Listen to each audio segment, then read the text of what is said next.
Welcome back, everyone. So we're still here at the dam. Not too much has happened. So I thought, I remembered yesterday I only told one story. There were two that I said hyena stories that popped into my mind. And the second one, it's the moment where I also knew that my wife was the one. So we were in Mana Pools with a big group of friends, and it's an open campsite, so animals can come and go, and during the night you're not supposed to sort of wander around too much. And we had all been, everyone sort of takes it in turns to, at the end of the night, pack away the dishes, put the pots and stuff in a big black box and put it up out of reach, otherwise hyenas come into camp. And we'd all been doing this for, sorry, I'm laughing at Morgan. So we had been doing this, and on this night, one of the couples, they said, guys, don't worry, we'll do it tonight. So we all said, okay, cool. We went, brushed our teeth, and retired to our respective tents. And then it couldn't have been long after, maybe, 40 minutes, maybe an hour, we just hear this crash, like, and we think, I sit up and I said to Ricky, who was my girlfriend at this, I said, Ricky, did you hear that? She said, yeah, it must be hyenas. So I zipped the tent and got the torch, and we heard this as the sound again, but it was a weird sound, like this banging, bam, bam, bam, and then it stopped. And I shone the torch and I could see it was a hyena. So I said to her, flipping hyenas, and I went to put my shoes on.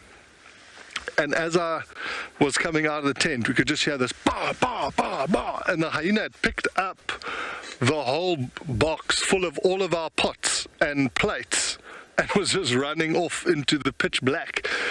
And this is obviously a problem because now we're not going to be able to cook or eat for the rest of the trip.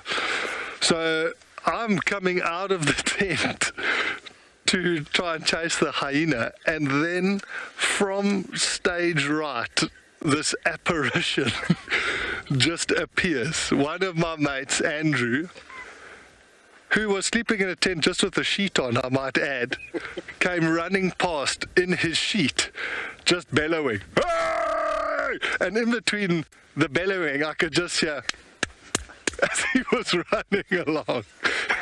So he ran past, and I said, Andrew, I'm coming with you.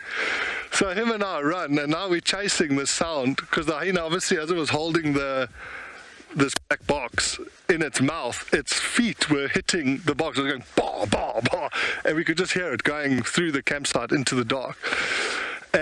We heard it crash and fall, and it picked up our big pot, which is what we're doing all our cooking in, and it ran off. So Andrew chased it, and I was trying to pick up all the pieces. But now we're probably 200 or 300 meters from our camp, and it's pitch black. I've got a head torch on, and Andrew, I think he was running with a phone light, which is crazy. And hyenas started sort of coming around me. I don't know if you've ever seen them when they find a lion that's eating something and they whoop, whoop, whoop, whoop. And they kind of get each other all riled up. And now I'm collecting pots and plates and stuff that's fallen out of this box. And out of the dark, Ricky just says, do you need a hand? And without a torch, he had run through the camp in the pitch black to come and help us, and I knew at that point that she was an absolute hero.